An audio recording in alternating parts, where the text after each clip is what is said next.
இது வெற்றியின் நேரம்.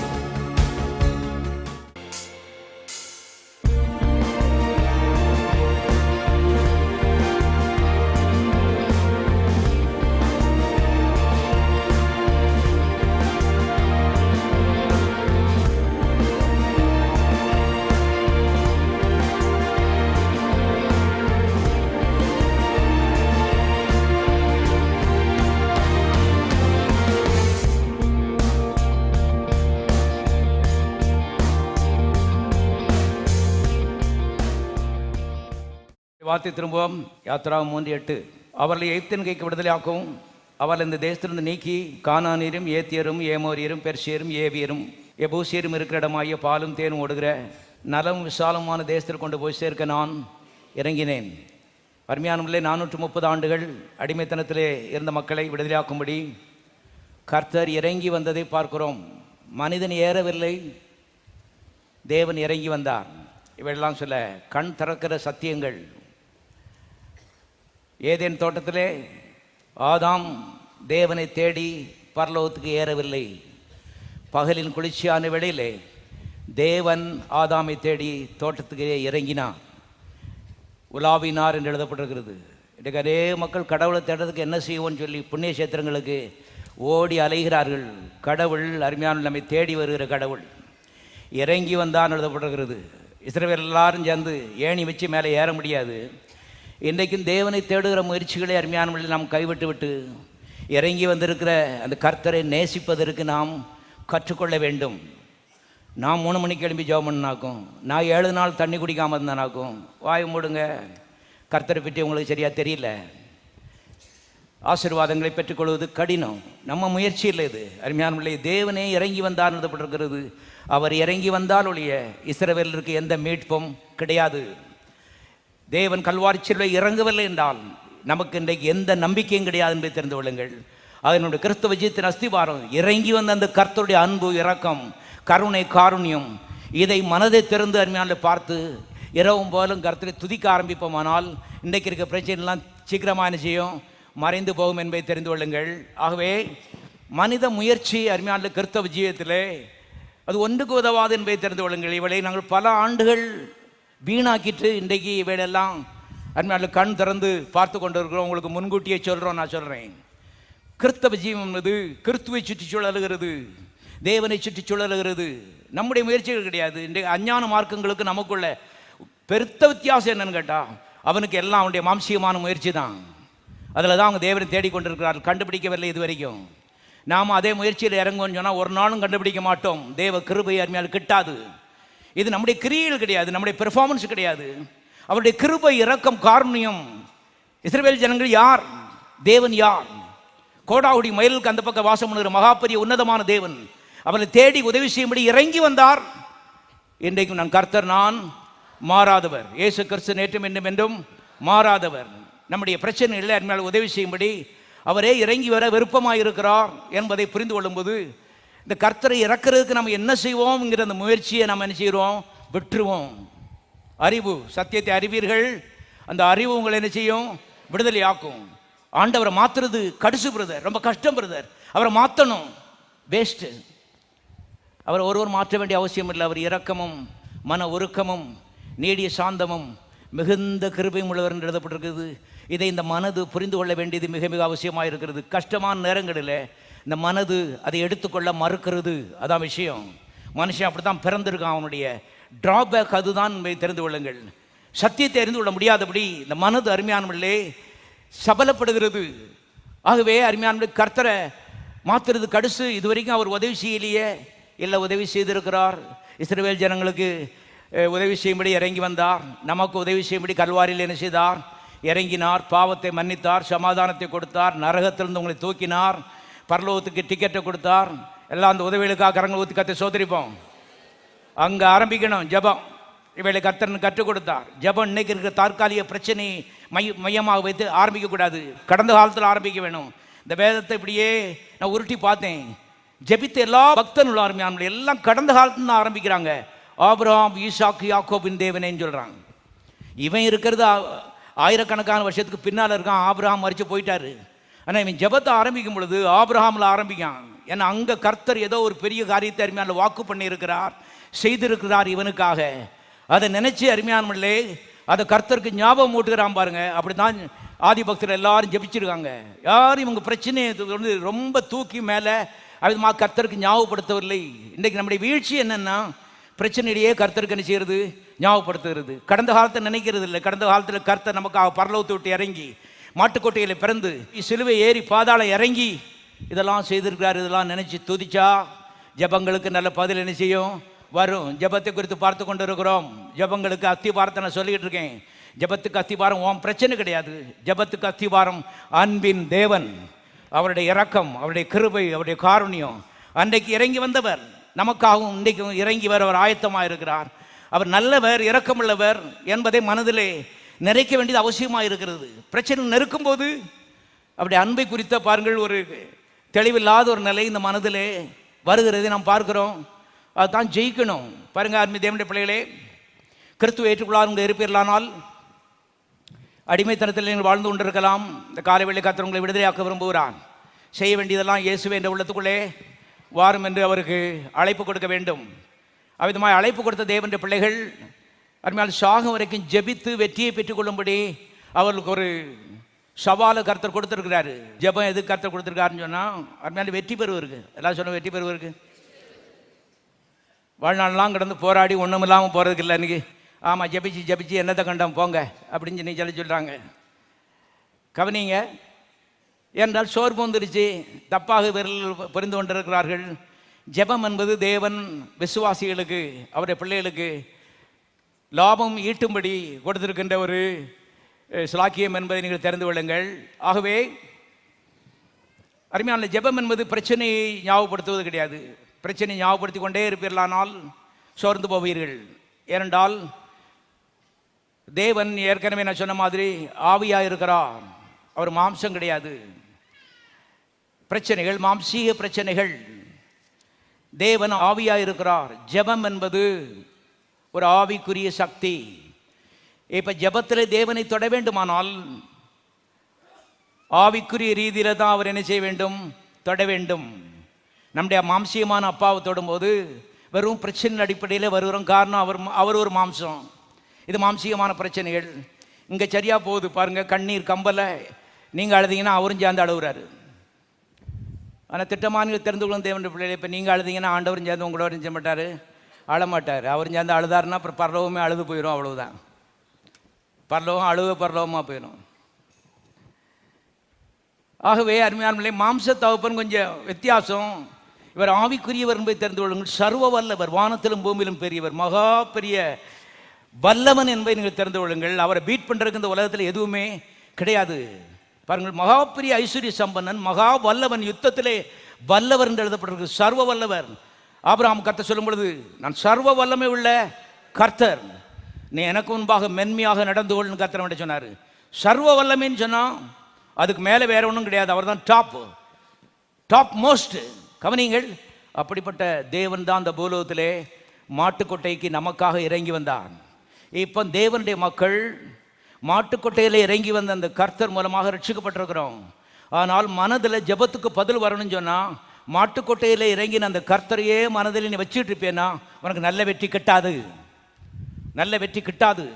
பரவன் சாந்தம் மனத்தாண்மையாக இருக்கிறேன்னு கர்த்தர் சொல்லியிருக்காரு. இந்த பூலோகத்திலே அவர் ரொம்ப மென்மையாக அருமையானவர்களே ஒரு எளிமையான ஒரு கோலத்தில் அவர் நடந்து இருந்தார் என்பதை தெரிந்து கொள்ளும். காரணம், ஏழ்மைத்தனத்தில் இருக்கிற மனிதனை ரட்சிக்கும்படி, பாவத்திலே சாபத்திலே தரித்திரத்தில் இருக்கிற மனிதனை ரட்சிக்கும்படி அவர் ஏழ்மை கோலம் எடுக்க வேண்டிய ஒரு கட்டாயம் ஏற்பட்டது. ஆனால் அவர் ஏழை கிடையாது. பூலோகத்திலே அவர் தற்காலிகமான ஒரு கோலத்திலே 33 வருஷத்தில் செயல்பட்டார் என்பதை தெரிந்து கொள்ளுங்கள்.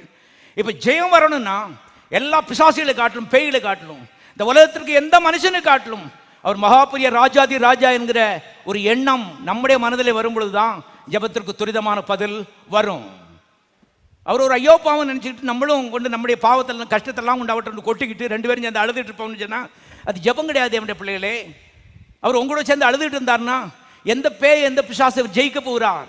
இது ஒரு யுத்தம் என்பதை தெரிந்து கொள்ளுங்கள், ஒரு போராட்டம். கவனிங்கள், இதில் எனக்கு ஜெயிக்கும்படி தேவன் எதிர்பார்க்கிறார். பிசாசு இருக்கிறான், அவனை குறித்து எழுதப்பட்டிருக்கிறது யோவான் 10:10, திருடன் திருடவும் அடிக்கவும் கொல்ல வருகிறான் என்று வேறே ஒன்றுக்கும் வரான். சாத்தான், he means business. அவன் நம்ம அழிக்கிறதுல அருமையானவர்களே அவன் ஒரே நோக்கமாக திட்டமாக ஒரே குறியாக இருக்கிறான். அவன் நம்மகிட்ட விளையாண்டுட்டு இருக்கிறதுல இப்போ அவனை ஜெயிக்கணும்னா நீயும் நல்லா நெஞ்ச நிமித்தி திடனாய் மனதைரியமாய் கிறிஸ்தவத்தில் இருந்தால் தான் ஜெயிக்க முடியும் என்பதை திட்டமாய் தெரிந்து கொள்ளுங்கள். இதில் நம்மை வாழ வைக்கிற கர்த்தர் அவர் ஒரு ஏழை, ஒரு அப்பாய் கிடையாது. வானத்திலும் பூமியிலும் பெரிய சர்வ வல்லமுள்ள கர்த்தர். பாருங்கள், ஆபிரகாம்கிட்ட சர்வ வல்லமுள்ள கர்த்தர்னு சொன்னார். எல்லாரும் சொல்லுவோம், சர்வ வல்லமுள்ள கர்த்தர். நான் ஆராதிக்கிறேன் தேவன் சர்வ வல்லமையுள்ள கர்த்தர். எல்லாரும் கரங்களை சோதரிப்போம்.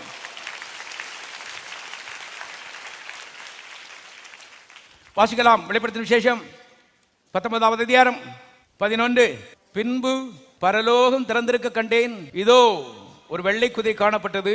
அதன் மேல் ஏறி இருந்தவர் உண்மையும் சத்தியம் உள்ளவர் எனப்பட்டவர். அவர் நீதியாய் நியாயம் தீர்த்து என்ன செய்கிறார்? யுத்தம் பண்ணுகிறார். புஸ்தகத்தில் கடைசியில் கர்த்தரை குறித்து ஒரு வெளிப்படுத்தல் கொடுக்கப்பட்டிருக்கிறது. பூலோகத்தில் அவர் ஏழ்மையாய் தாழ்மையாக வந்தார், உண்மை. ஆனால் இன்னைக்கு ஒரு ஏழ்மை காலத்தில் அங்கே பரலோகத்தில் ஒரு மாட்டுக்கொட்டை போட்டு கர்த்தர் அங்கே உட்கார்ந்துட்டு இருக்குல்ல. கவனிங்க, அநேர் மனதில் இந்த படம் இருக்குது. தோல்வியில் முடிந்து போகும் தெரிந்து கொள்ளுங்கள். Bible is a progressive revelation. வேதம் படிப்படியாய் அருமையான கர்த்தரை குறித்து நமக்கு வெளிப்படுத்தலை கூட்டிக் கொண்டே போகிறது. கவனிங்க, அவன் சுவிசேஷத்திலே கர்த்தர் தாழ்மை கோலத்திலே வந்தார். எல்லாம் சொல்லுவோம், தாழ்மை கோலம். அவர் தாழ்மையான ரொம்ப பாருங்க, ஏழ்மையான ஒரு ஆள் கிடையாது. நமக்காக இந்த கோலத்தை தரித்தார். ஆனால் அங்கே முடிவாக ஃபைனலாக அருமையான வெளிப்படுத்தலை யோவான் அப்போஸ்தலன் சொல்லும் பொழுது அருமையானவர்களே, அவர் யுத்தத்திலே வல்லமை உள்ள கர்த்தர் என்பதை அவன் சொல்லுகிறான் நமக்காக. இதை மனதில் எவ்வளவு தூரம் பயித்துக் கொள்கிறோமோ அவ்வளவு தூரம் கர்த்தர் எனக்காக யுத்தம் பண்ணுவார்ந்து நாம் நம்புவோம், பதில் பெற்றுக்கொள்வோம். ஆனால் ஓன்னு உட்கார்ந்து நம்ம பிரச்சனையை பார்த்து அழுதுகிட்டே இருந்தோம்னா அருமையான ஒரு நாளும் பதில் கிடைக்காது. காரணம், நாம் சரியான ஒரு ரூட்டில் வரல என்பதை நீங்கள் தெரிந்து கொள்ளுங்கள். வாசிக்கலாம். வெளிப்படுத்தின விசேஷம் 19ஆம் அதிகாரம் 16ஆம் வசனம். ராஜாதி ராஜா கர்த்தாதி கர்த்தா என்னும் நாமம் அவருடைய வஸ்திரத்தின் மேலும் அவருடைய தொடையின் மேலும் எழுதப்பட்டிருந்தது. எல்லாரும் சொல்லுவோம், நான் ஆராதிக்கிற தேவன் ராஜாதி ராஜா கர்த்தாதி கர்த்தா. எல்லாரும் கரங்களை உயர்த்தி சொல்லுவோம், நான் ஆராதிக்கிறேன் தேவன் ராஜாதி ராஜா கர்த்தாதி கர்த்தா. எல்லாரும் கரங்களை சோதரிப்போம்.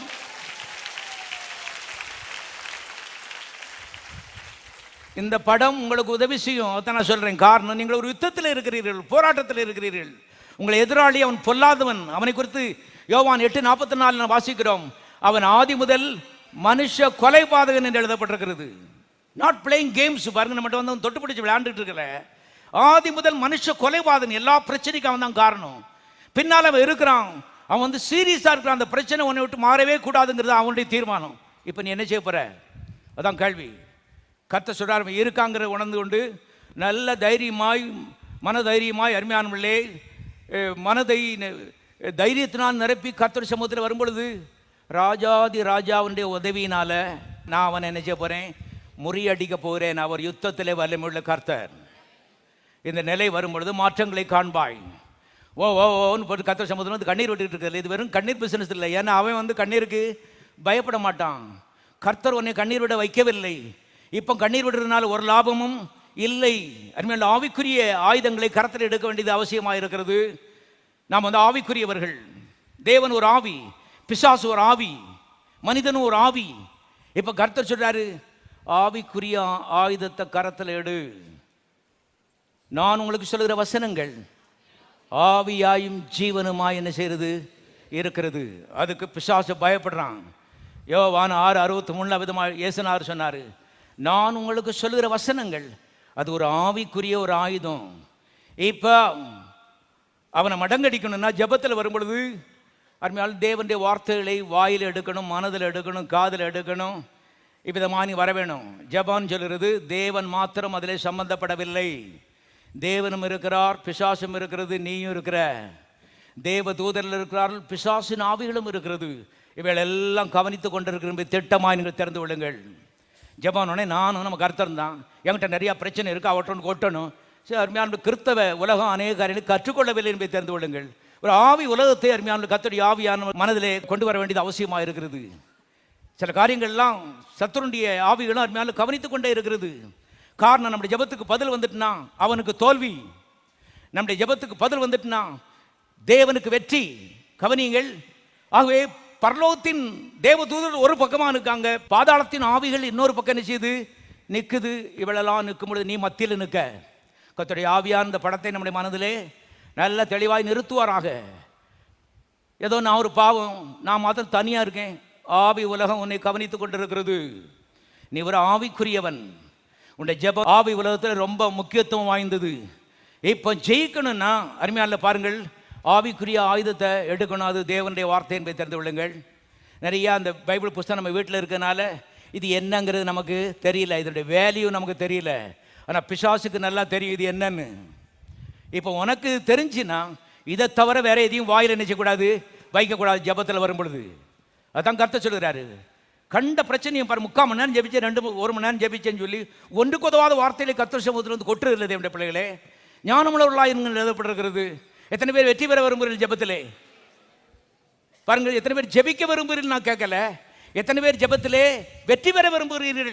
வெற்றி பெற விரும்புகிறவர்கள் தேவன் வைத்திருக்கிற அந்த வழிமுறைகளை கவனிக்கிறார்கள். காரணம், இது ஆவிக்குரிய ஒரு காரியம். தேவனுடைய வார்த்தை மாத்திரம்தான் பிசாசை ஜெயிக்க முடியும். இந்த தேவனுடைய வார்த்தை விசேஷமாக ஒரு ஆணையாக வருகிறது என்று வேதம் சொல்கிறது. ஆணைகள் ராஜாக்கள் தான் ஆணையிடுவார்கள். உங்களுக்கு தெரியும், நம்முடைய தேவனை பற்றி எழுதப்பட்டிருக்கிறது. அவர் ராஜாதி ராஜா. இந்த பூலோகத்தில் வரும்போது பார்த்தா அப்படி தெரியல, எல்லாரும் போல சாதாரணமான ஒரு ஆளாக இருந்தார். ஆச்சரியமாக இருக்கிறது. தேவன் மனிதனாக வருவது என்பது ஒரு விந்தையான காரியம். அதனால தான் 1 தீமோத்தேயு 3:16 தேவன் மாம்சத்தில் வெளிப்பட்டார். இது ஒரு ரகசியம்னு சொல்கிறான் அப்போஸ்தலனாகிய பவுல். இது ஒரு விந்தை. இது நடக்கக்கூடாத ஒரு காரியம், நடக்காது. இது தேவன் என்பவர் அருமையானவர்களே 5 கண்டங்களை ஆண்டு கொண்டிருக்கிறவர். வானாதி வானங்களும் கொள்ளாத தேவன் என்று வேதத்தில் எழுதப்பட்டிருக்கிறது. வானங்கள் இல்லை, எத்தனை வானம் இருக்கோ தெரியல, வானாதி வானங்களும் கொள்ளாதவர். அப்படிப்பட்ட தேவன் ஒரு 6 அடி மனிதனாக வருவது என்பது ஒரு ஆச்சரியமான ஒரு காரியம். தேவன் வந்தார், அவர் அன்பாக இருக்கிறார் என்பதற்கு அதுதான் ஆதாரம். இப்போ தேவன் வந்தார் என்பது எனக்கும் உனக்கு ஒரு நம்பிக்கை கொடுக்கிறது. காரணம், இந்த பூலோகத்தில் சும்மா நேரம் போகாமல் அவர் வரல, உன் பிரச்சனைக்கு பதிலாக நினைச்சதார் வந்தார். அதான் இன்றைக்கு நாம் தெரிந்து கொள்ள வேண்டிய சத்தியம். இது என் பிரச்சனை. அதுக்காக தேவன் சொர்க்கத்தை விட்டு, சிங்காசனத்தை விட்டு, தேவதூதருடைய ஆராதனை விட்டு, எல்லாவற்றையும் வெறுத்து வெறுமையாக்கி அடிமையின் ரூபம் எடுத்து வந்தார் உன் பிரச்சனை தீர்க்க. இப்போ உன் பிரச்சனைக்கு ரொம்ப முக்கியத்துவம் கொடுக்காத, பிரச்சனை தீர்க்கிறதுக்கு வந்தாரே கர்த்தர். அவருடைய அன்பு இரக்கம் மனதில் நினையும் பொழுது பதில் சீக்கிரமாக வர ஆரம்பிக்கும். வந்தவர் இன்றைக்கு உன் பிரச்சனையை தீர்த்து வைக்காதிருப்பது எப்படி? அதான் கேள்வி. அதனால தான் கடந்த காலத்தில் ஆரம்பிக்கணும். ஜெபம்னு சொல்லும் பொழுது எல்லாமே கடந்த காலத்தில் கர்த்தர் செய்த காரியங்களை மனதிலே வைத்து அங்கே ஆரம்பிக்கும் பொழுது அங்கிருந்து கர்த்தாவுக்கு நன்றி. எதற்காக சிங்காசனத்தை நீர் விட வேண்டும்? எதற்காக பரலோகத்தை துறக்கணும்? எதுக்காக மாட்டுக்கொட்டையில் பிறக்கணும்? ஆண்டவரே, எதுக்காக சிலுவையில் வந்தீங்க? என் பிரச்சனையை தீர்க்கவா? உமக்கு நன்றி. வந்தவர் இன்றைக்கு என் பிரச்சனையை தீர்க்காதிருப்பது எப்படி? அருமையான பாருங்கள், இவைகள் ஆவிக்குரிய ஒரு அணுகுமுறை என்பதை திட்டமாய் நீங்கள் தெரிந்து கொள்ளுங்கள். ஆகவே அப்படிப்பட்ட வானாதி வானங்களும் கொள்ளாத சர்வ வல்லவர் ராஜாதி ராஜாதான் அருமையான இந்த பூலோகத்தில் வந்தார். அவருடைய வார்த்தைகள் ஆணைகளாக இருக்கிறது என்று எழுதப்பட்டிருக்கிறது. காரணம், அவர் அன்றும் இன்றும் என்றும் ராஜாதான். இந்த பூலோகத்தில் வரும்போது கூட பிலாத்து அவரை பார்த்தோன்னே கண்டுபிடிச்சிட்டான். சாதாரண ஒரு ஆளில் ஏதோ ஒரு வித்தியாசம் இருக்குன்னு சொல்லி பாருங்க. அவர்கிட்ட கேட்கான், நீ ராஜாவோன்னு கேட்கான். அவன் ஏசுநாதர் இல்லை, நான் ஒரு ஏழை ஊழியக்காரன், விசுவாசத்தெல்லாம் பிழைச்சிக்கிட்டு இருக்கேன் அப்படி சொல்லலை. ராஜாதான். எல்லாரும் சொல்லுவோம், ராஜாதான் ராஜாதான். இந்த இஸ்ரவேலருக்கு கண்ணு குருடா போச்சு பாருங்க. அவர்கள் பழைய ஏற்பாட்டு காலத்திலிருந்து ஆராய்த்து கொண்டிருக்கிற ராஜானாதான். நான் முன்னால் நிற்கேன், அவன் குருடை மாதிரி ஓய்வு நாள் அது இதுன்னு சொல்லிட்டு என்னை பிசாஜி பிடிச்சவன்னு சொல்லிட்டு இருக்கான். பாருங்கள், பாரம்பரியமான குருட்டாட்டம் ஆவிக்குரிய கண்களை குருடாக்கி விட்டது. அவர் அன்றும் ராஜா தான். பார்த்தா தெரியல, தோற்றம் தெரியல, ஆனால் ராஜா தான் என்பதை தெரிந்து கொள்ளுங்கள். அவர் பேசின வார்த்தைகள் ஆணைகளாக இருக்கிறது. தேவனுடைய வார்த்தைகள் இந்த புஸ்தகத்தில் கற்றுக் கொடுத்துருக்காரு. இது தேவனுடைய ஆணைகள் அடங்கிய புஸ்தகம். எல்லாரும் இந்த புஸ்தகத்தை உயர்த்தி காண்பிப்போம். எல்லாரும் சொல்லுவோம், இது தேவனுடைய ஆணைகள் அடங்கிய புஸ்தகம். மறுபடியும் சொல்லுவோம், இது தேவனுடைய ஆணைகள் அடங்கிய புஸ்தகம். அருமையான கவனிங்கள். ஆகவே இது ஒரு பக்தி புஸ்தகம் இல்லை, 2 அதிகாரம் வாசிக்கணும், 3 அதிகாரம் வாசிக்கணும், இப்படி இல்லை. தேவனுடைய ஆணைகளை தேடி கண்டுபிடிக்க வேண்டும். நீயும் உன் சந்ததியும் பிழைக்கும்படி, நன்றாக இருக்கும்படி. ஜெபத்திற்கு முன்னாடி உள்ளதை நான் பேசிக்கிட்டு இருக்கேன். அவசரமாக ஜெபத்துக்கு ஓடுறதில்லை. ஜெபமாக பாருங்கள், இடைவிடாமல் ஜெபம் பண்ணுங்கள்னு பைபிள் போட்டிருக்கு. அந்த நாட்கள்லாம் எனக்கு விளங்காது இடைவிடாமல் எப்படி ஜெபம் பண்ணுறதுன்னு. இப்போ எனக்கு நல்லா விளங்குது. இடைவிடாமல் இந்த ஆணைகளை வாயில் வச்சுக்கிட்டு இருக்குது தான் ஜெபம். அப்படியே முழங்கால் போட்டு 2 கை இப்படி குப்பி அதான் ஜெபம் நாம நினச்சிக்கிட்டு இருக்கோம். அப்படி தான் எனக்கு சொல்லி கொடுத்தாங்க. அப்படி கிடையாது. முழங்கால் போட வேண்டிய தேவையும் இல்லை, கையை குப்ப வேண்டிய அவசியம் இல்லை. போகும்போது வரும்போதும் இந்த ஆணைகளை வாயில் வச்சுருந்தா ஜெபம் பண்ணி கொண்டே இருக்கிறாய், ஜெபம் பண்ணி கொண்டே இருக்கிறாய். இப்போ எனக்கு விளங்குது, இடைவிடாமல் ஜெபம் பண்ணலாம். அருமையான கவனியங்கள். ஆகவே தேவனுடைய ஆணைகளை இந்த புஸ்தகத்திலிருந்து உன்னுடைய தேவைக்கு ஏற்றவாறு தேடி நீ கண்டுபிடிக்க வேண்டும். என்னுடைய புஸ்தகத்திலே தேடி வாசிங்கன்னு கத்த சொல்லியிருக்காரு. என்னத்தை தேட போற? உன்னுடைய குறிப்பிட்ட பிரச்சனைக்கு பதிலை ஆணையாக கர்த்தர் ஏற்கனவே கொடுத்து வைத்திருக்கிறார். அவரை பொறுத்த அளவில் பதில் வந்து விட்டது. என்ன பிரதர் ஜெபிச்சிட்டு இருக்கீங்க? ஆமாம், பதில் வந்து விட்டது. எப்படி சொல்கிறீங்க? இங்கே தான் ஆணை இருக்குதுல்ல. அவரை பொறுத்த அளவில் பதில் என்ன செய்துவிட்டது? வந்து விட்டது. இந்த மாம்ச உலகத்தில் அது மேனிஃபெஸ்ட் ஆக வேண்டி இருக்கிறது, அவ்வளவுதான். குழந்தை இல்லை, ஆனால் அந்த பெண் சொல்கிறா எனக்கு பதில் வந்து விட்டது. காரணம் ஆணைய கர்த்தர் பிறப்பிச்சிட்டார், அவ்வளோதான். இப்போ நம்முடைய நம்பிக்கை அருமையானவர்களே, டாக்டர் என்ன சொன்னார்? அதில் உடம்பு இப்படி இருக்குதா அப்படி இருக்குதா சொல்லி இந்த ஆராய்ச்சியில் இல்லை, ஆணை என்ன சொல்லுகிறது?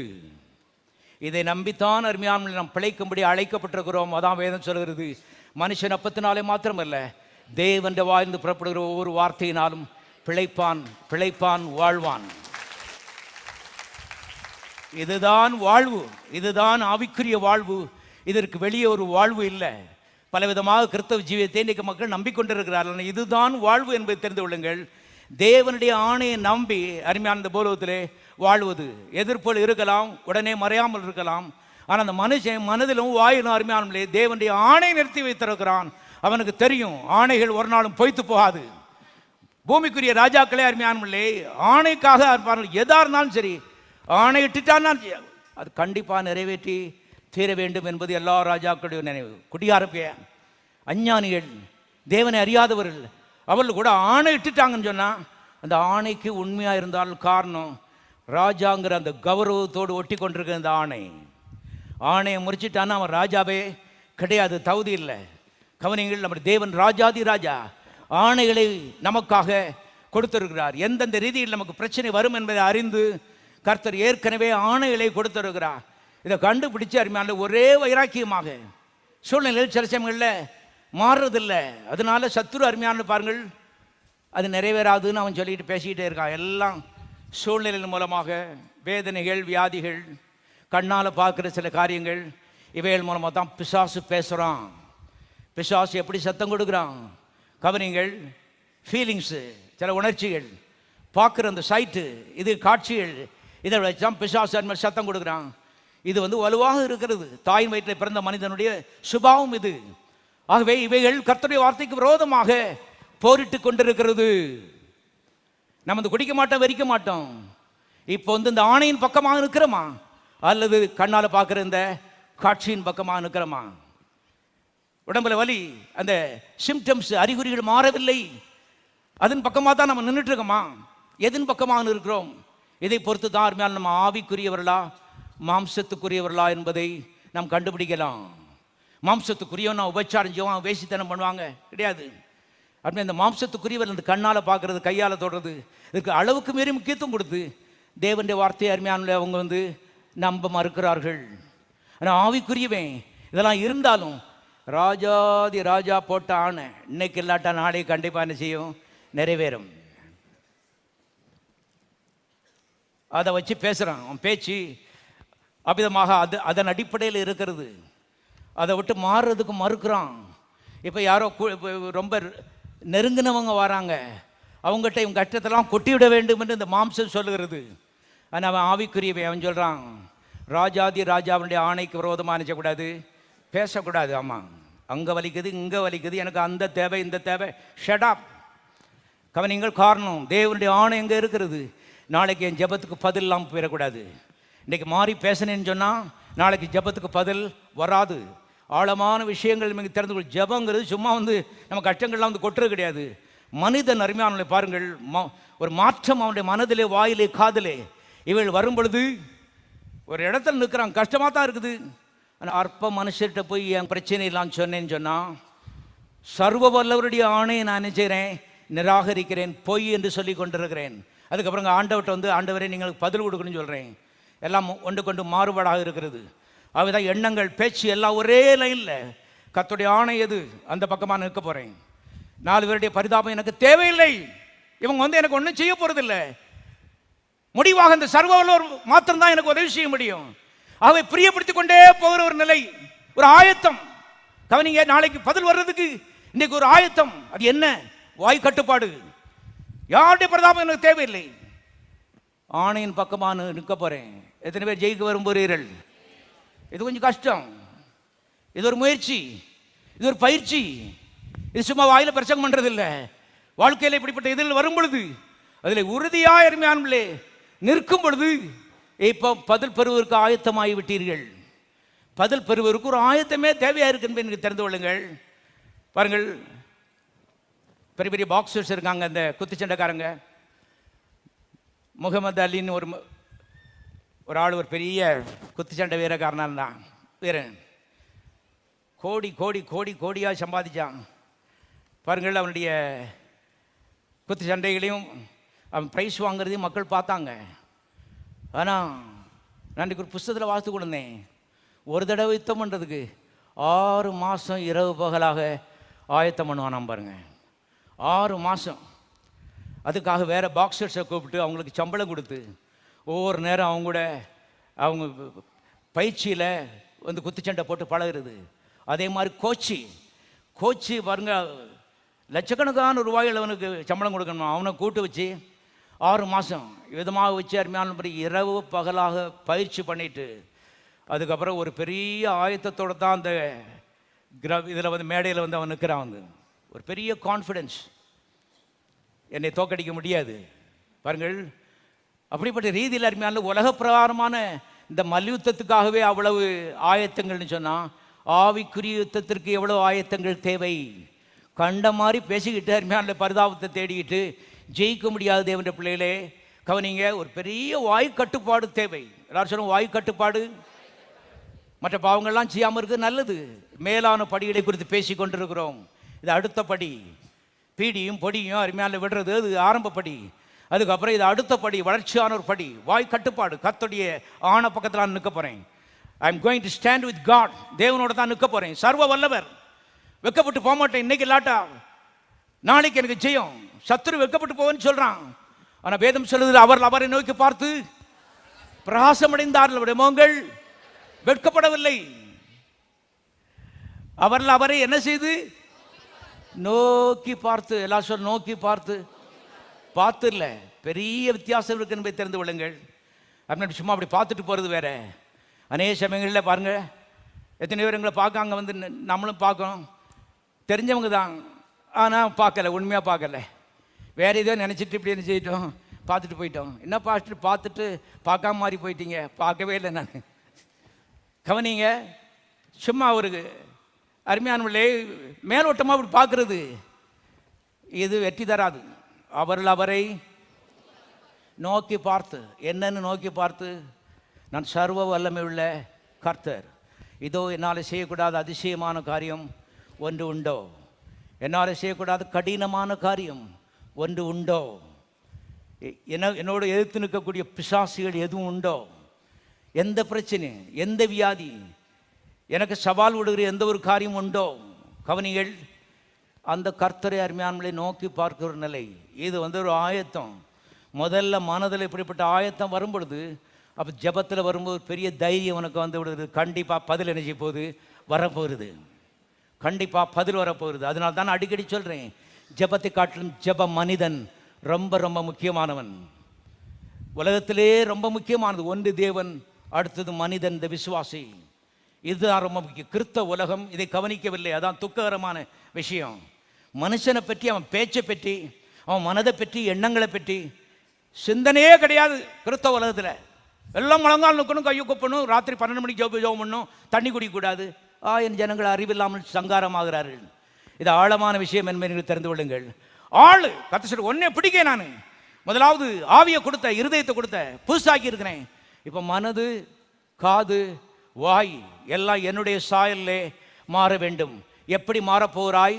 மாறுவதற்கு ஒரு ஏதுவை நான் கொடுத்திருக்கிறேன், அது என்னுடைய வார்த்தை.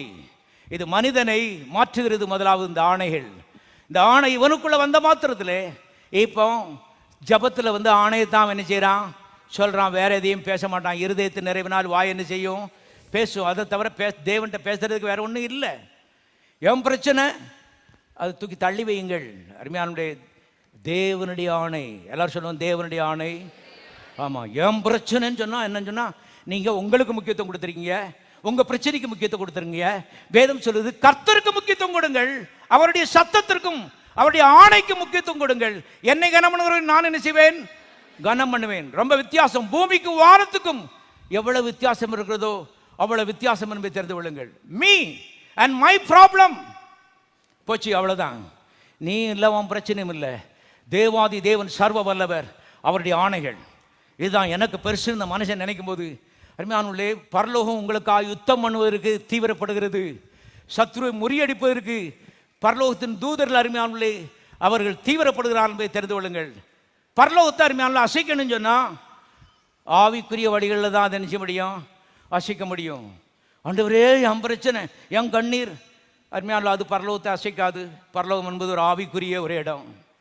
கவனிங்களாகவே கர்த்தர் சொல்றாரு, தேவனுடைய ஆணைகளை தேடி கண்டுபிடித்து மனதில் அது நிரப்பு.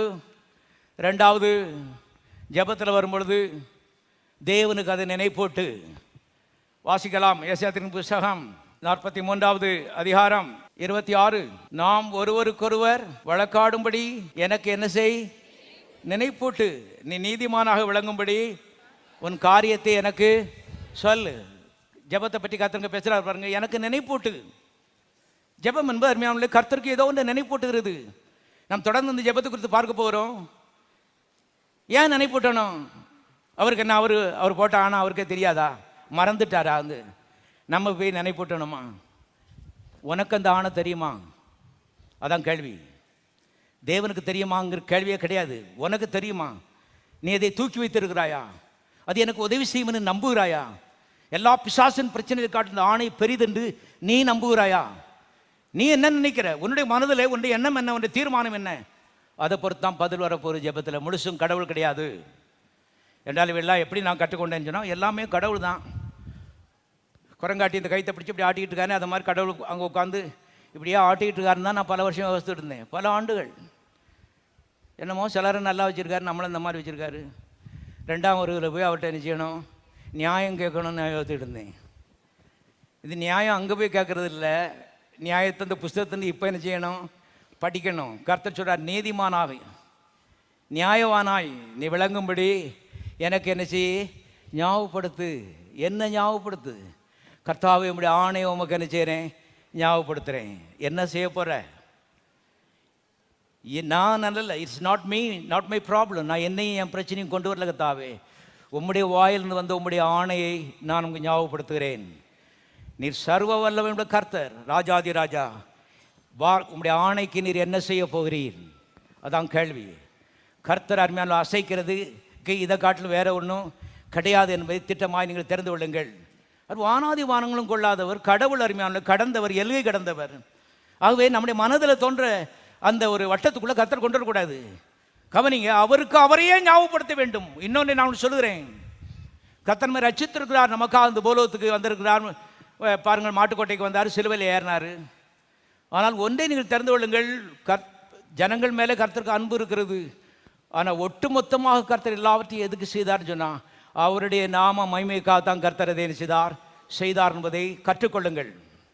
வானத்திலிருந்து இறங்கினது அவருடைய நாம மகிமைக்காக, மாட்டுக்கொட்டையில் பிறந்தது அவருடைய நாம மகிமைக்காக, சிலுவை ஏறினது அவருடைய நாம மகிமைக்காக, பாதாளத்துக்குள்ளே இறங்கினது எழுந்தது எல்லாம் அவருடைய நாம மகிமைக்காக. ஏனென்றால் கோடாகோடி ஜனங்கள் பாவத்திலும் சாபத்திலிருந்தும் பல்வேறு பிரச்சனையிலிருந்து விடுதலையாக்கப்பட போகிறார்கள். அது நிமித்தமாக அவருடைய நாமம் என்ன செய்யப்பட போகிறது? மகிமைப்பட போகிறது. அது நிமித்தம் தான் கர்த்தர் முதலாவது செய்தார் என்பதை நீங்கள் திட்டமாய் தெரிந்து கொள்ளுங்கள். அது கர்த்தர் எதை செய்தாலும் அவருடைய நாம மகிமைக்காகத்தான் செய்கிறார் என்பதை நீங்கள் தெரிந்து கொள்ளுங்கள். அதனால் தான் ஜெபம் பண்ண எங்களுக்கு கற்றுத்தாருன்னு சொல்லி இயேசுநாதர்கிட்ட கேட்கும்போது கர்த்தர் சொல்கிறாரு, பரலோகத்திற்கு பிதாவே உம்முடைய நாமம் மகிமைப்படுவதாக. பரலோகத்திற்கு பிதாவே, எங்கள் வீட்டு பிரச்சனை, பிள்ளை பிரச்சனை, பேரன் பிரச்சனை சொல்லி அருமையான ஒன்றையும் அங்கே எடுத்துகிட்டு வர சொல்ல, பரலோகத்திற்கு பிதாவே உம்முடைய நாமம் மகிமைப்படுவதாக.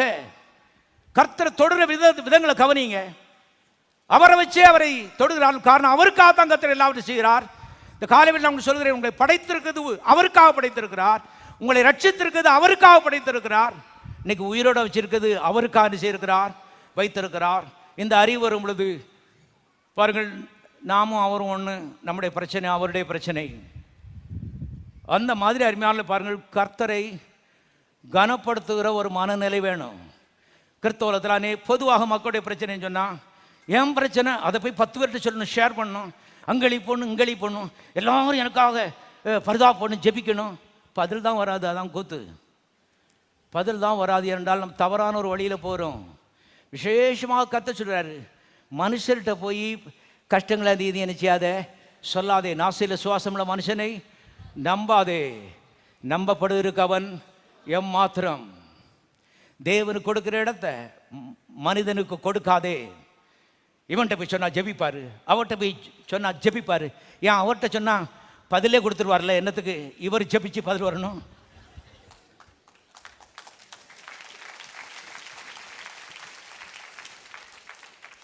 வயா மீடியா, ஒரு மீடியேட்டர் மூலமாக நம்ம போகணும்னு சொல்லி பிரயாசப்படுறோம் பாருங்க. கர்த்தர் சொல்றாரு, இங்கே நான் இருக்கேன்ப்பா, நீ எதுக்கு அங்கே எழுதி போடுற? வந்து அவரை காட்டிலும் க்ளோஸாக நான் இங்கே இருக்கேன், உன் கண்ணுக்கு என்னைய தெரிய மாட்டேங்க. உன் பிரச்சனையே அதுதான். போ, உன் பிரச்சனையே அதுதான். அவர் பரிசுத்தவான், அவர் ஜெபம் பண்ணா பதில் வரும். பரிசுத்தவானோ பரிசுத்தவான் இல்லையோ, அருமையால் ஏன் ஜெபத்துக்கு கண்டிப்பாக பதில் தருவார்.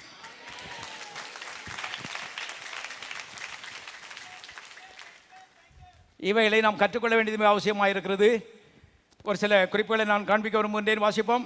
பிரசங்கியின் புஸ்தகம் 8ஆம் அதிகாரம் 4.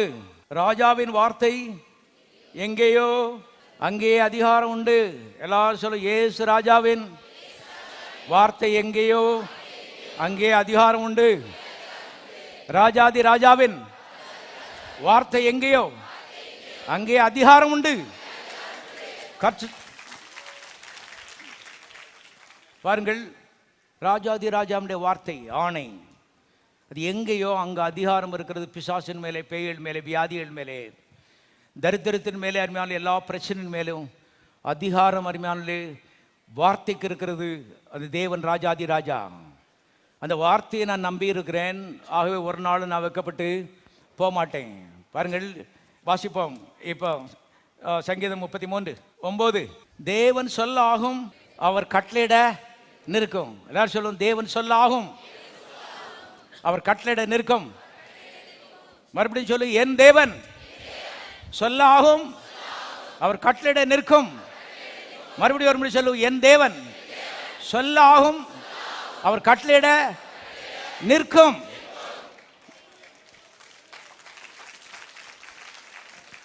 நிற்க மாட்டேன்னு சொல்ற பிரச்சனைகள் கூட அவர் கட்டளையிட என்ன செய்யும்? நிற்கும். நிற்கும் என்று கர்த்தர் சொல்லியிருக்கிறார். தேவனுடைய பிள்ளைகளே, இப்போ நிற்குமா நிற்காதான்னு சொல்லி யாருமே நாம் ஆராய்ச்சி பண்ணுறதுல ஒரு பிரயோஜனமும் இல்லை. மனதை அதற்கு நேராக திருப்பணும். இதெல்லாம் அனுபவத்தில் நான் சொல்கிறேன். பாருங்கள், வந்து பிரச்சனைகள் விளையாட்டு காரியம் இல்லை, சிரிக்கிற காரியம் இல்லை. நிற்குமா நிற்காதாங்கிற எண்ணங்கள் மனதில் வரும் பொழுது, ஆண்டவரே, நான் வந்து உடைய ஆணையை நம்பி தோத்திரம் பண்ண போகிறேன். ஏண்டா மனது ஒருமுகப்பட மாட்டேங்குது. இப்போ நீர் சொல்லாக நீர் கட்டளை நிற்கும். உங்களுக்கு நன்றி. Thank you, thank you lord. ஸ்தோத்திரம். Praise you, bless you lord. Thank you, thank you. இவ்விதமாய் மனதை அருமையானே ஒரு பெரிய ஆயத்தத்துக்குள்ளே கொண்டு வர வேண்டியது மிக அவசியமாக இருக்கிறது. இதெல்லாம் ஒரு பெரிய பேக்ரவுண்டு, ஒரு பின்னணி என்பதை நீங்கள் தெரிந்து கொள்ளுங்கள். ஆகவே தொடர்ந்து போவோம். மார்க் சுவிசேஷம் 6ஆம் அதிகாரம் 17 வாசிப்போம். ஏரோது தன் சகோதரனாகிய பிலிப்பின் மனைவி ஏரோதியாளை தனக்கு மனைவியாக்கி கொண்டபோது யோவான் ஏரோதை நோக்கி, நீர் உம்முடைய சகோதரன் மனைவி வைத்துக் கொள்வது நியாயமல்லவென்று சொன்னது நிமித்தம் ஏரோது சேவகரை அனுப்பி யோவானை பிடித்து கட்டி காவல் வைத்திருந்தான். ஏரோதியாளும் அவனுக்கு சதி செய்து அவனை கொண்டு போட மனதாயிருந்தாள். ஆகிலும் அவளால் கூடாமற் போயிற்று. அதேனென்றால் யோவான் நீதியும் பரிசுத்தமுள்ளவன் என்று ஏரோது அறிந்து அவனுக்கு பயந்து அவனை பாதுகாத்து அவன் யோசனையின்படி அநேக காரியங்களை செய்து விருப்பத்தோடே அவன் சொல்லை கேட்டு வந்தான். பின்பு சமயம் வாய்த்தது. எப்படி என்றால், ஏரோது தன் ஜென்ம நாளிலே தன்னுடைய பிரபுக்களுக்கும் சேனாதிபதிகளுக்கும் கலிலேயா நாட்டின் பிரதான மனுஷருக்கும் ஒரு விருந்து பண்ணின போது ஏரோதியாளின் குமாரத்தை சபை நடுவே வந்து நடனம் பண்ணி ஏரோதுவையும் அவனோட கூட பந்தியிருந்தவர்களையும் சந்தோஷப்படுத்தினாள். அப்பொழுது ராஜா சிறுபெண்ணை நோக்கி, உனக்கு வேண்டியதை என்னிடத்தில் கேள், அதை உனக்கு தருவேன் என்று சொன்னதும் அல்லாமல், நீ என்னிடத்தில் எதை கேட்டாலும் அது என் ராஜ்யத்தில் பாதியானாலும் அதை தருவேன் என்று அவளுக்கு ஆணையும் இட்டான். அப்பொழுது அவள் வெளியே போய் நான் என்ன கேட்க வேண்டும் என்று தன் தாயினிடத்தில் கேட்டாள். அதற்கு அவள், யோவான் ஸ்நானனுடைய தலையை கேள் என்றாள். உடனே அவள் ராஜாவினிடத்தில் சீக்கிரமாய் வந்து, நீ இப்பொழுதே ஒரு தாளத்தில் யோவான் ஸ்நானனுடைய தலை எனக்கு தர வேண்டும் என்று கேட்டாள். அப்பொழுது ராஜா மிகுந்த துக்கமடைந்தான். ஆகிலும் ஆணை நிமித்தமும் கூட பந்தியில் இருந்தவள் நிமித்தமும் அவளுக்கு அதை மறுக்க மனதில்லாமல் உடனே அவனுடைய தலையை கொண்டு வரும்படி சேவனுக்கு கட்டளையிட்டு அனுப்பினான். அந்தபடி அவன் போய் காவற்கூடத்தில் அவனை சிறைச்சேதம் பண்ணி அவன் தலையை ஒரு தாளத்திலே கொண்டு வந்து அதை அந்த சிறுபெண்ணுக்கு கொடுத்தான். அந்த சிறுபெண் அதை தன் தாயினிடத்தில் கொடுத்தாள். ஒரு சம்பவத்தை பாருங்க. ஒரு அஞ்ஞான ராஜா, அருமையான பிள்ளை, தப்பு செஞ்சிருக்கான். யோவான் ஸ்நானன் அவனை கடிந்து கொண்டான் பாருங்க. ஆகவே கொண்டு ஜெயிலில் போட்டிருக்கான். இப்போ அந்த அந்த பொம்பளைக்கும் பாருங்க எப்படியாவது இவனை கொன்று பொண்ணும் காரணம் இவன் நமக்கு விரோதமாக பேசிகிட்டு இருக்கான்னு சொல்லி அந்த ராஜாத்தி அவளும் வந்து அடிக்கடி ஏரோது சொல்லிட்டு இருந்தானா. ஏரோது இவன் ஒரு தேவனுடைய மனிதன் அறிந்து அடிக்கடி இவன்ட்டு தனியாக வந்து ஆலோசனை கேட்டு காரியங்களை செய்து வெற்றி பெற்றான். அப்படிப்பட்ட சமயத்தில் பாருங்கள், இவன் எப்படியாவது தீர்த்து கட்டி போடணும்னு சொல்லி அவளுக்கு அந்த ராஜாத்திக்கு விருப்பமாக இருந்தபடினாலே தருணம் பார்த்துக்கிட்டு இருந்தான். இப்போ அவளுடைய மகா வந்து இங்கே வந்து நடனம் ஆடுறா. ராஜா பாருங்க ரொம்ப சந்தோஷம்னு சொல்லிட்டான். ஆஸ்தியில் பாதியை கூட நான் நினைக்கிறேன் கொடுக்குறேன், கேள். ஜபத்தை பற்றி பார்த்து கொண்டு இருக்கிறோம், கவனிங்கள். இடத்துல கேள். அது ராஜ்யத்தில் பாதியாக இருந்தாலும் நான் வந்து அதை மறுக்கிறது இல்லை, கொடுக்க போகிறேன். அவ்விதமாக சொல்லி ஆணையிட்டான் என்று எழுதப்பட்டிருக்கிறது. சத்தியம் அண்ணா ஆணையிட்டான். எல்லா பிரபுக்களும் எல்லாரும் கேட்டார்கள்.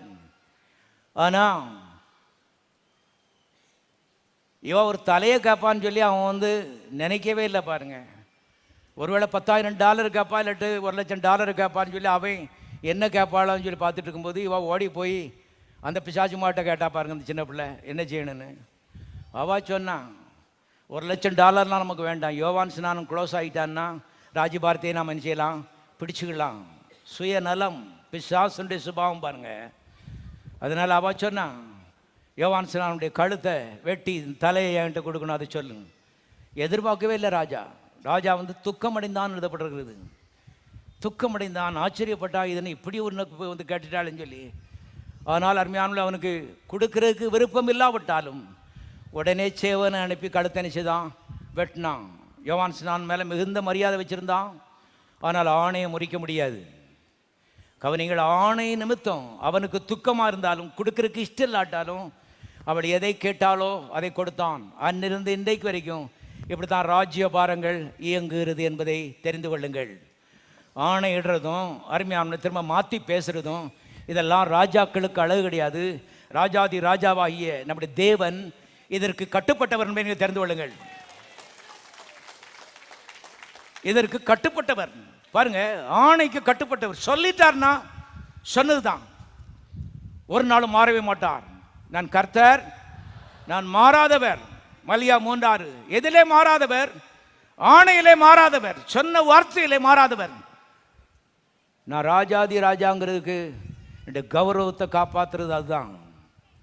ராஜாக்கள் எத்தனையோ பேர் இருந்தார்கள், மடிந்த மண்ணோடு போய்விட்டார்கள். நான் ஆதியிலிருந்து நித்தியம் வரைக்கும் ராஜாவாக இருக்க போகிறேன். எந்த ராஜாவை காட்டிலும் ஆணைக்கு உண்மையாக இருப்பது அது நான் தான் கர்த்தர் சொல்கிறாரு. எந்த ராஜாவை காட்டிலும் ஆணைக்கு உண்மையாய் ஆணையிலே உறுதியாய் இருப்பது நான் தான். இதை மக்கள் கற்றுக்கொள்ள வேண்டும். நானும் நீயும் இதை கற்றுக்கொள்ள வேண்டியது அவசியமாக இருக்கிறது. நம்மெல்லாம் பிறக்கிறதுக்கு முன்னாடியும் அவர் ஆணைக்கு உண்மை உள்ளவர் தான். நம்மெல்லாம் அந்த உலகத்தை விட்டு போனதுக்கப்புறமும் அவர் ஆணைக்கு உண்மை உள்ளவர் தான். ஆனால் அவர் ஆணைக்கு உண்மை உள்ளவர் என்பதை நான் அறிந்து கொண்டால் என் ஜெபத்துக்கு துரிதமான பதில் என்ன செய்யும்? வரும். இதான் விவரம். கிறிஸ்தவ ஜீவிதத்தில் எல்லாம் கர்த்தர் கிடையாது. கர்த்தர் மாறாதவராய், அருமையான நித்தியமானவராய், அசைக்க முடியாதவராய், உண்மை உள்ளவராய், பொய்யுரையாதவராய் இருக்கிறார். ஆனால் இந்த மனது எவ்வளவு தூரம் இதை எடுத்துக்கொள்ளுகிறதோ, மரியாதை கொடுக்கிறதோ, அதை பிடித்துக் கொள்ளுகிறதோ, அதில் உறுதியாக இருக்கிறதோ, அதை பொறுத்து பிரச்சனை மேலே நமக்கு ஜெயம் வருகிறது என்பதை தெரிந்து கொள்ளுங்கள். சாத்தானுடைய வஞ்சகம் என்னன்னா, சத்தியங்களை மறைக்கிறது தான் சாத்தானுடைய வஞ்சகம். ஏன்னா சத்தியத்தை ஒரு விசுவாசியுடைய மனதுக்கு மறைச்சிட்டான்னு சொன்னால் ஜெயம் பெற முடியாதுங்கிறது அவனுக்கு தெரியும். இது ஒரு ஆவிக்குரிய காரியம். இது ஒரு ஆவிக்குரிய ஒரு போராட்டம், ஆவிக்குரிய யுத்தம். இதில் விசுவாசிக்கு சத்தியம் பிடிபடலன்னு சொன்னால் இவன் ஜெயிக்க முடியாது. பிசாசுக்கு நல்லா தெரிகிறதுனால அருமையானவர்களே, சர்வ வல்லவருடைய இந்த ஆணைகளை குறித்த ஒரு தெளிவை இந்த மனதில் வராதபடி பல்வேறு விதங்கள் என்ன செய்கிறான்? தடுத்து நிறுத்துகிறான் என்பதை தெரிந்து கொள்ளுங்கள். அதனால தான் இயேசு இந்த உலகத்தில் வரும்பொழுது சத்தியத்தை அறிவீர்கள், அந்த அறிவு உங்களை என்ன செய்யும்? விடுதலை ஆக்கும். ஜெபத்தில் வர்றதுக்கு முன்னாடி சத்தியத்தை அறிவீர்கள், அந்த அறிவு உங்களை விடுதலை ஆக்கும். பிலாத்து இயேசுநாட்ட கேட்கான், சத்தியமாவது என்னன்னு கேட்கான். பாருங்க, யோவான் 14:6 போட்டிருக்குது, நானே வழியும் சத்தியமும் ஜீவனுமாக இருக்கிறேன். தேவன் அவரை குறித்த அறிவு, இதுதான் சத்தியம். அந்த அறிவு என்ன சொல்கிறது? ஆதிலிருந்து இதுவரைக்கும் ஒரு நாளும் ஆணை தவறாதவர், பொய்யுரையாதவர், மாறாதவர், சொன்னதுதான். இப்ப விசுவாசி என்ன சொன்னார்னு கண்டுபிடித்து அது அவருக்கு நினைப்பூட்டுகிறது தான் ஜெபம். அதுதான் ஜெபம். அதுக்கு வெளியே வரணும் இல்லை. 10 பேர் சேர்ந்து நம்ம கூட சேர்ந்து அழ வேண்டிய அவசியம் இல்லை. அருமையான 10 பேர் சேர்ந்து கடவுள்கிட்ட சொல்ல வேண்டிய அவசியம் இல்லை. அவருக்கு எல்லாம் தெரியும். எல்லாம் தெரியும்னா செய்ய வேண்டியதானே? செய்ய முடியாது. தேவன் ஆவியாக இருக்கிறார். ஆவிக்குரிய சில விதிகள் இருக்கிறது. அதன்படி தான் அவர் செயல்படுகிறார் என்பதை தீர்க்கமாய் நம்ம அறிந்து கொள்ள வேண்டிய அவசியமாக இருக்கிறது. நம்ம என்ன யோசிக்கணும்? என் பிரச்சனை இவ்வளவு சிவியராக இருக்குது, கர்த்தருக்கு தெரியும்னு சொல்லியிருக்காரு, செய்ய வேண்டியதானே? சில ஆவிக்குரிய அணுகுமுறையின்படி வந்தால் தான் தேவனே அருமையான தொட முடியும். சில மிஷின், கம்ப்யூட்டர் இருக்குது, அதை ஆப்ரேட் பண்ணுற மாதிரி தான் ஆப்ரேட் பண்ணணும். சில மிஷினில் இருக்கிறது அருமையான அதை எந்த விதத்தில் ஆப்ரேட் பண்ணணுமோ விதமாக தான் ஆப்ரேட் பண்ணணும். பாருங்கள், மிஷின் இருக்கிறதுனால உங்களுக்கு வேலை செய்யணும்னு அர்த்தம் கிடையாது. தேவன் இருக்கிறாருங்கிறதுனால உங்களுக்கு உடனே பதில் வந்துடும் அர்த்தம் கிடையாது. அவரை தொட வேண்டிய சில வழிகள் இருக்கிறது. அந்த வழிகளை கர்த்தர் நமக்கு புஸ்தகத்தில் எழுதி வச்சிருக்கிறாரு. இப்போ அவர் மாற மாட்டார். நாம் கற்றுக்கொண்டு மாறும்படி சபைகள் வைக்கப்பட்டிருக்கிறது. இந்த புஸ்தகம் கொடுக்கப்பட்டிருக்கிறது. போதகன்மார் கொடுக்கப்பட்டிருக்கிறார்கள். கோயிலுக்கு எதுக்கு போகிறோம்? கவனிங்க. இந்த விதிகளெல்லாம் கற்றுக்கொண்டு மன்னிங்க ஆண்டவரே, கடந்த காலத்தில் நான் தான் தப்பு, நீங்கள் சரி, உங்கள்கிட்ட தப்பே இருக்க முடியாது கர்த்தாவே. ஆனால் அந்த மனது பல சமயங்களில் சொல்லுது, கர்த்தர் தப்பு போட்டுட்டாரு. நான்லாம் இப்போ பெந்தகோஸ்தையில் இருந்தேன் 20 வருஷமா. என்னுடைய எண்ணம் என்னன்னா கர்த்தர் நிறையா தப்பு போடுறாரு. அடிக்கடி முழங்கால் படிக்கிட்டு ஆண்டவர் சொல்லுவேன், ஆண்டவர் இது இப்படி செஞ்சுருந்தா நல்லாயிருக்கும் ஆண்டவரேன்னு. பெரிய 3/4 மணி நேரம் ஆயிருக்கும் முழங்கால் போட்டு.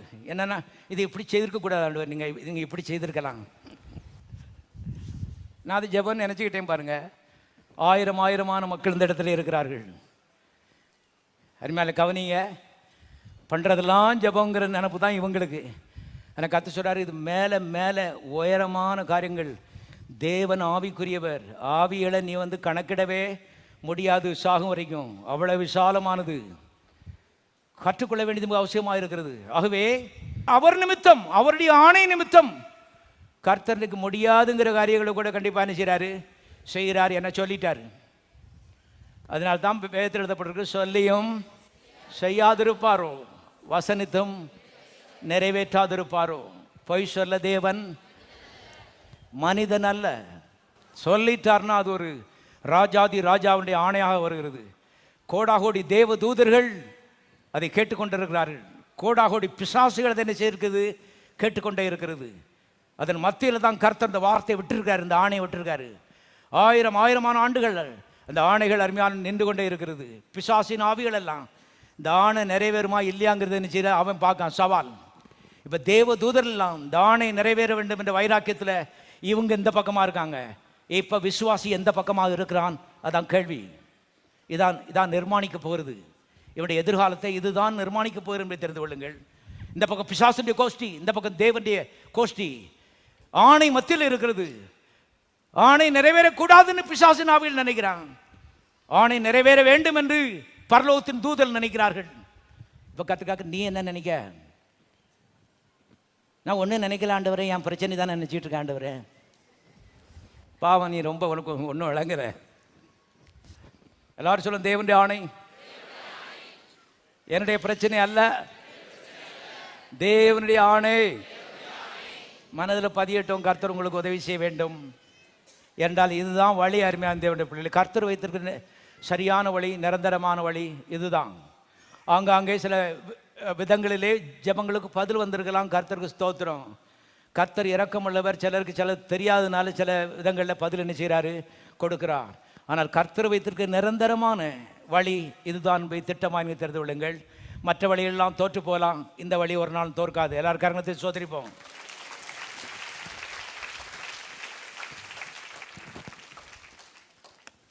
ஆகவே அருமையானவர்களே, கர்த்தருடைய வார்த்தைகள் ஆணைகளாக இருக்கிறது என்று வேதம் சொல்கிறது. சம்பந்தமாக 2 வசனம் வாசிப்போம்.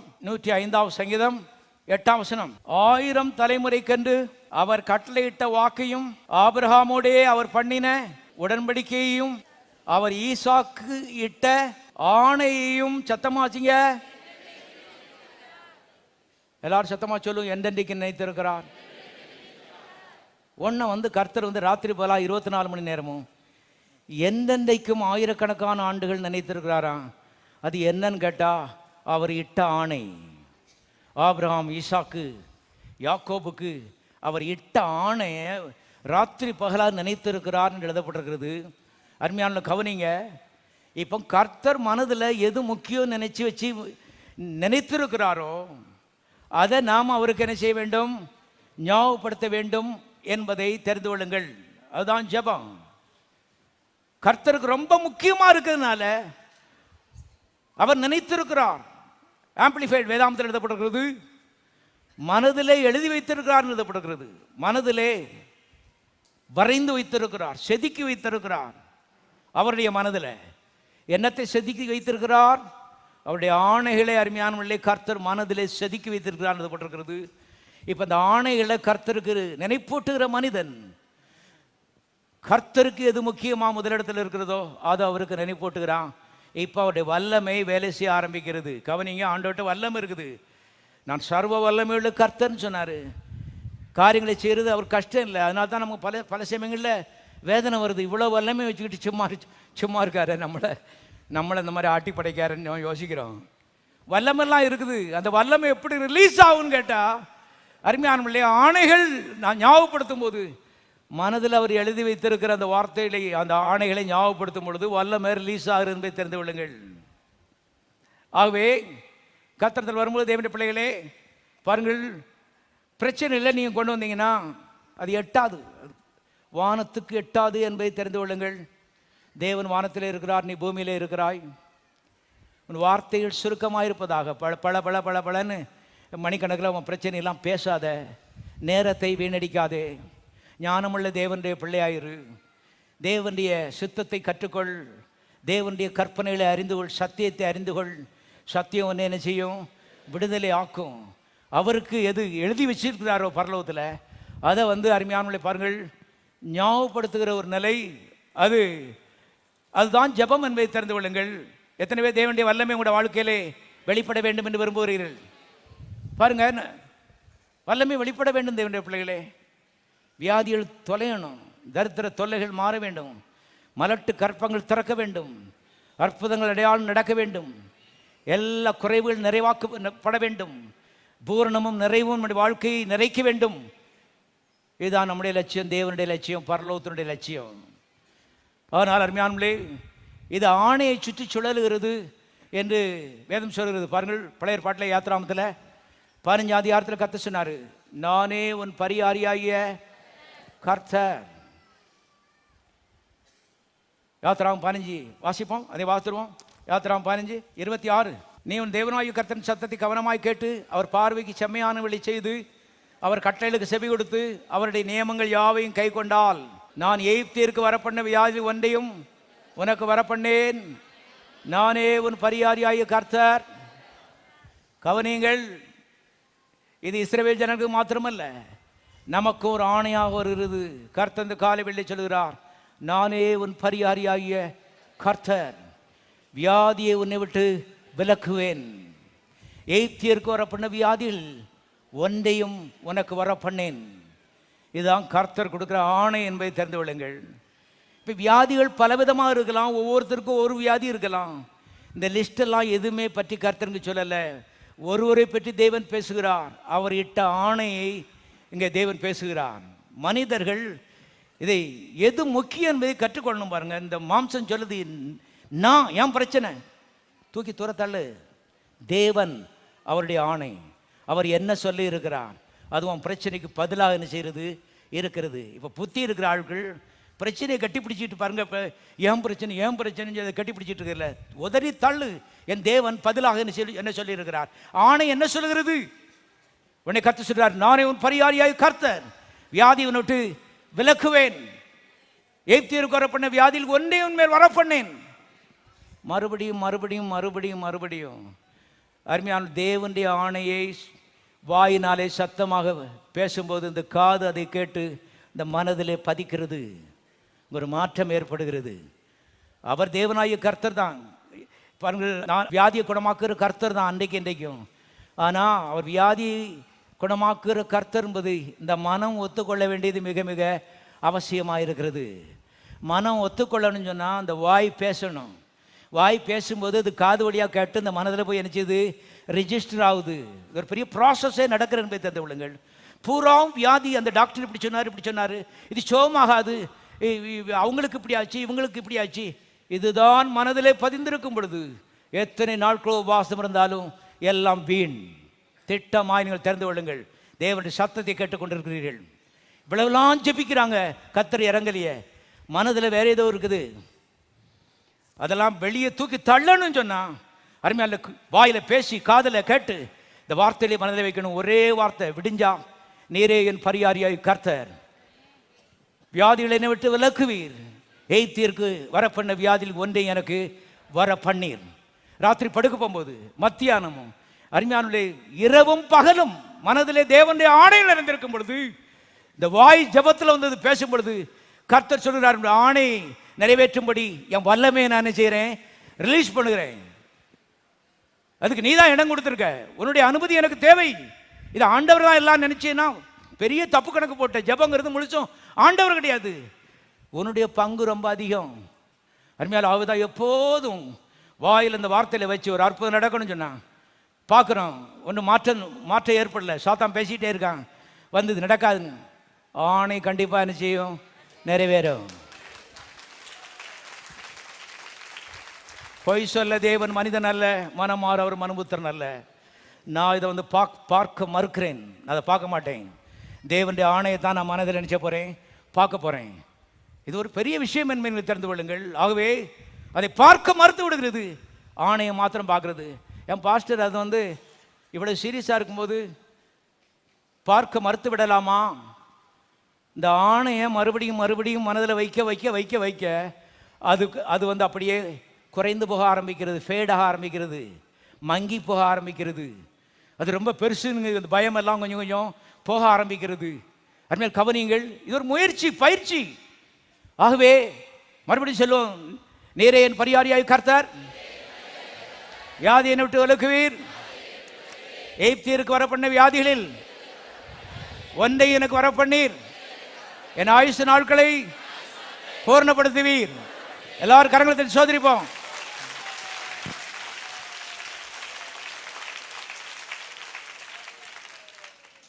தேவை கடன் தொல்லைன்னு சொன்னால் அதற்கேற்ற ஆணையை கண்டுபிடிங்கள்.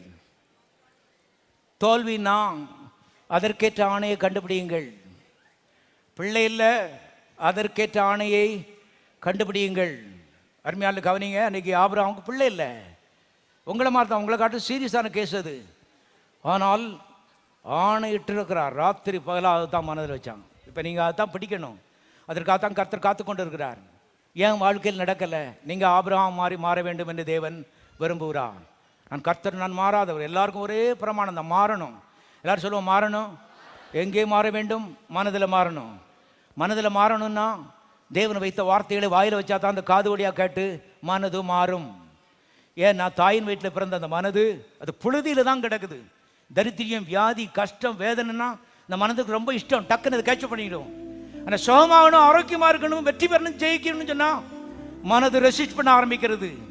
இங்கே தான் கத்த சொல்றாரு, மனதை மறுரூபமாக்கு. இந்த வார்த்தையை வச்சு அவ்விதமாய் செய்யும் பொழுது உடைய வாழ்க்கையின் எதிர்காலம் மறுரூபமாகும். எல்லாரும் கரங்களை சோதரிப்போம்.